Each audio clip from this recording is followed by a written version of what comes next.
Buenas, hoy vamos a meternos de lleno con una pregunta buenísima que nos ha llegado, una de esas que realmente pone el dedo en la llaga sobre el aparente doble rasero que existe en la política nuclear. Fijaos, esta es la pregunta que lo ha empezado todo. Y la analogía es potentísima, ¿eh? Compara toda la geopolítica con una norma de comunidad de vecinos un poco extraña. Y la verdad es que a simple vista la lógica parece aplastante. ¿Por qué estas reglas tan desiguales? Bueno, pues vamos a sumergirnos en esto. La respuesta, ya lo adelanto, no es sencilla y no se basa en lo que podríamos llamar justicia o juego limpio. Para entenderlo de verdad, tenemos que analizarlo por capas. Vamos a ver tres niveles que explican cómo funciona el sistema internacional: el marco legal, la realidad estratégica y, al final, el poder en su estado más puro. Empecemos por aquí, por lo más básico. Es totalmente natural pensar en esto en términos de lo que es justo y lo que no. Pero en el gran tablero de las relaciones internacionales, la lógica de nuestro vecindario, esa de la igualdad, se cambia por un conjunto de reglas mucho más enrevesado y, seamos sinceros, a menudo muy desigual. Y aquí entra la primera pieza clave de todo este puzzle, el marco legal. Para entenderlo, hay que viajar a 1968, a un contrato oficial que se firmó y que sentó las bases de todo el sistema que tenemos hoy en día. Este tratado, el famoso TNP, lo que hizo fue básicamente dividir el mundo en dos categorías. Por un lado, creó un club nuclear muy exclusivo con los 5 países que ya tenían la bomba. Ellos se comprometieron, al menos sobre el papel, a un futuro desarme.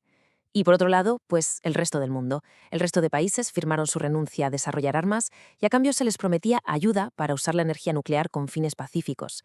Un trato, como veis, con 2 varas de medir desde el primer día. Y en este cuadro se ve perfectamente la clave de la diferencia legal.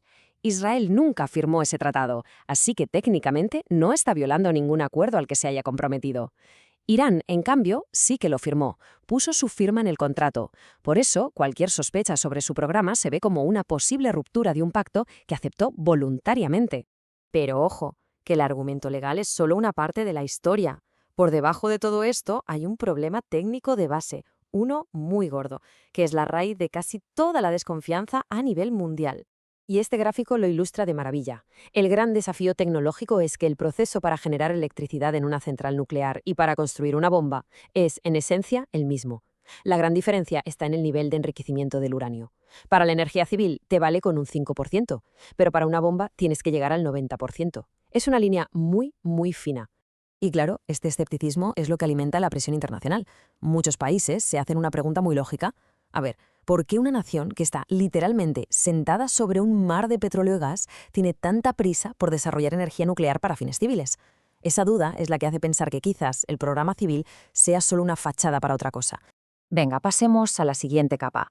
Ahora dejamos atrás las leyes y la tecnología para entrar en la lógica más cruda de todas, la de la supervivencia nacional. En el caso de Israel, la situación se analiza a través de un filtro estratégico muy específico que se conoce como la doctrina Begin.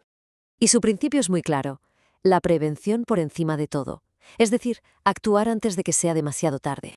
Este principio enmarca todas sus acciones, no como una cuestión de justicia o de igualdad, sino como una de necesidad existencial. Desde esta perspectiva, impedir que un adversario que consideran una amenaza para su propia existencia consiga el arma definitiva es la máxima prioridad. Y esto nos lleva a la capa final, y quizás la más fundamental de todas, la que va más allá de tratados y de doctrinas y se adentra en la naturaleza misma del poder. La analogía del barrio sin policía explica la realidad última a la perfección. En las relaciones internacionales no hay una autoridad superior que imparta justicia para todos por igual.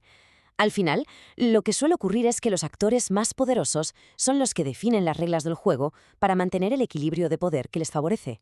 Entonces, para resumir y responder a esa pregunta del principio, vemos que la diferencia se debe a una mezcla de 3 realidades que se superponen. Primero, un contrato legal que no todos firmaron. Segundo, una lógica estratégica de pura supervivencia. Y tercero, y no menos importante, un desequilibrio de poder fundamental en el mundo. Y todo esto nos deja con una reflexión final. El orden nuclear global se mantiene en un equilibrio muy, muy precario, y la gran pregunta que queda en el aire ¿es este sistema, con todas sus contradicciones, un mal necesario para evitar una catástrofe mayor? ¿O es por el contrario un juego de poder que, al generar tanta desconfianza y desigualdad, solo consigue que nuestro mundo sea un lugar todavía más inseguro? Ahí queda la reflexión.